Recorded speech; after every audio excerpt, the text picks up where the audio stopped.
Hello students, कैसे हैं आप लोग। तो श्री राम एजुकेटर्स के प्लेटफॉर्म पे मैं विकास सिंह आप सभी लोग का स्वागत करता हूं। और स्टूडेंट, आज के इस वीडियो में हम देखने वाले हैं ग्रेविटेशनल पोटेंशियल एनर्जी। तो स्टूडेंट, हम कौन सा ग्रेविटेशनल पोटेंशियल एनर्जी देखने वाले हैं? तो एमजीएच नहीं देखने वाले हैं, क्योंकि वो तो केवल h इक्वल टू 20 किलोमीटर तक वैलिड है।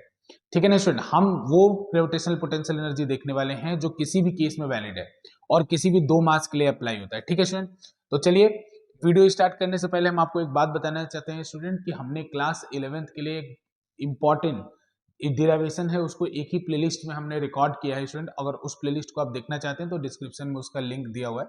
और स्टूडेंट, इसमें उस प्लेलिस्ट में ऑलरेडी हमने 17 डिराइवेशन कर दिए हैं, ये 18th डिराइवेशन है। ठीक है ना, तो चलिए अपने आज के इस वीडियो को शुरू करते हैं। तो सबसे पहले स्टूडेंट, पोटेंशियल एनर्जी क्या होता है?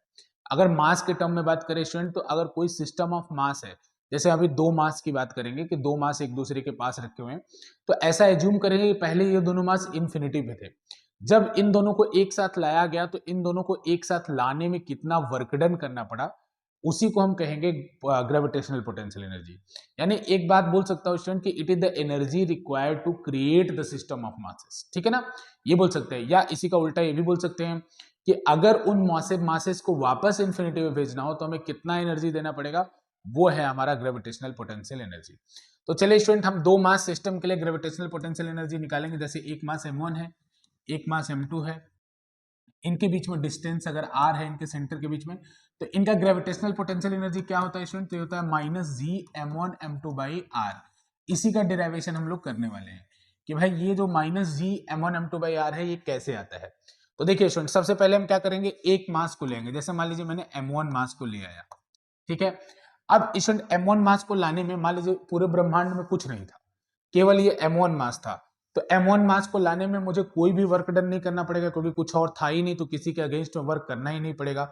लेकिन जब मैं दूसरे मास को इस पॉइंट r पे लाना चाहता हूं, तो जैसे ही मैं दूसरे पॉइंट को इस पॉइंट दूसरे मास को इस पॉइंट पे लाऊंगा स्टूडेंट, इस m1 के अट्रैक्शन के खिलाफ एक वर्क करना पड़ेगा।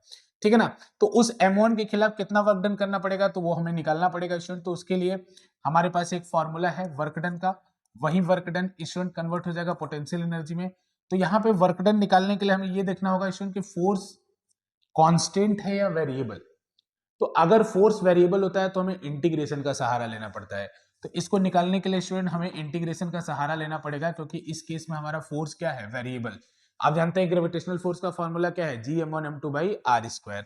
तो स्टूडेंट यहाँ पे हमें करना क्या है, तो m2 मास अभी इंफिनिटी पे पड़ा हुआ है, उसको यहाँ पे लाना है, r पे लाना है। तो स्टूडेंट इसी को इंटीग्रेट करेंगे और लिमिट डालेंगे इंफिनिटी टू r। क्यों? क्योंकि उसको इंफिनिटी से कहां लाना है, इस पॉइंट r तक लाना है।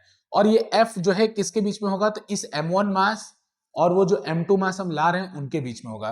तो स्टूडेंट इसका डेरिवेशन बहुत ही सिंपल है, f की वैल्यू आप पुट कर दीजिए G m1 m2 by R square, किसी भी जनरल टर्म में अगर बात करें स्टूडेंट, और इसके बाद dr, इसका इंटीग्रेशन कर दीजिए इंफिनिटी टू r।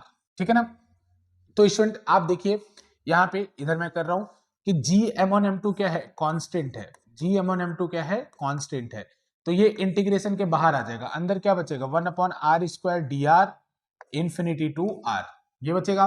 तो स्टूडेंट अगर आपको पता हो, एक फॉर्मूला होता है इंटीग्रेशन का x to the power n dx का। ये फॉर्मूला क्या होता है, x to the power n plus one upon n plus one plus C, अगर हम इनडेफिनिट इंटीग्रेशन कर रहे हैं तो ये फॉर्मूला होता है स्टूडेंट। तो अगर आप इस फॉर्मूले को यहाँ अप्लाई करेंगे तो आपका जो डिफरेंशिएशन आएगा स्टूडेंट, वो आएगा G m1 m2, ऐसे ही रहने दे रहा हूँ, G m1 m2, इसका डिफरेंशिएशन आएगा माइनस वन बाई आर। वैसे आएगा कितना, माइनस वन इंटू आर का पावर माइनस वन।